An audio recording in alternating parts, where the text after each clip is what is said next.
Honda City 2025 ano. May napansin lang ako dito sa kanyang audio display. Pagdating sa language ano, pag nagsalita ka ng language, may Indonesian, 'di ba?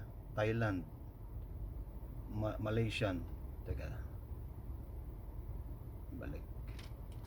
Arabic ano, English tsaka UK. Turkish meron, French tsaka Bahasa. Pero may Espanyol pa o may Korean. Ang wala dito yung ano, yung language ng Indian tsaka Pilipinas. Medyo nakakadismaya rin kahit papano kasi madalas na gumagamit nitong Honda ano, Pilipinas tsaka sa India. Although madalas sa Thailand meron ano. Pero baka mas maraming ang gumagamit dyan. Pero sana naman sinama yung Filipino language. Okay? Yun lang. Honda, sana makapansin nyo. Feedback from the customers. Ito Honda City 2025 ano.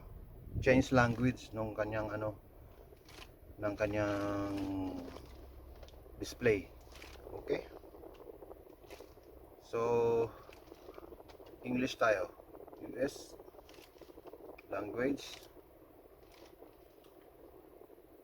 US. Okay.